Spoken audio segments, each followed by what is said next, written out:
Well, for many, it's an every-year destination. For others, it's near the top of their bucket list. Mackinac Island and the Grand Hotel have an allure unlike almost anywhere else. In our inaugural Sightseeing in northern Michigan, Corey Atkins teaches us more about the history of the building itself.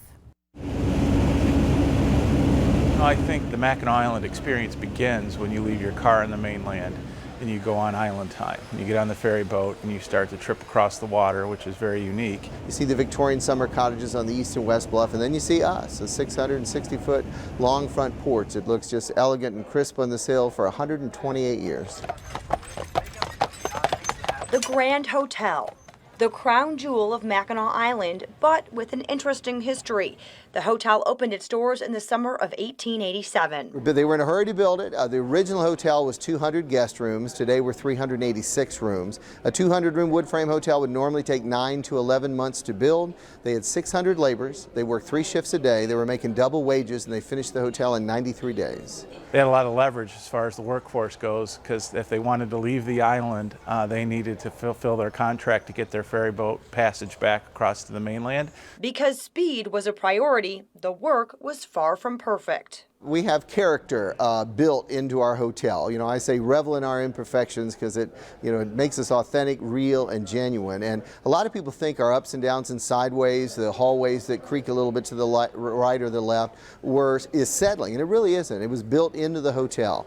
They were in such a hurry to build the hotel, they figured out that solid but crooked was faster. So we have a lot of ups and downs and sideways. I always tell people a really nice bottle of wine at dinner will straighten that right out. And that character goes beyond the hallways into each and every room in the hotel. We've been blessed by being connected with Carlton Varney of the Dorothy Draper Company since the late 1970s.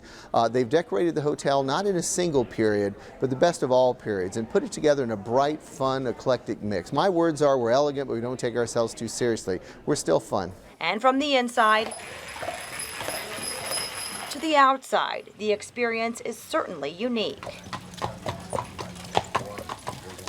People really love the clip-clop of horses out there, and our horse culture is not some novelty at the county fair that you see, once a year. It's a living, breathing, 24 hours a day, all year long. Anything that moves behind a horse here. It just slows everything down for you, and you relax and you enjoy yourself. And I think it sets a tone, and obviously makes us unique and unlike any other place in the country. That, plus the history of the island and the grandeur of the hotel, is what keeps hundreds of thousands of people coming back to Mackinac Island year after year.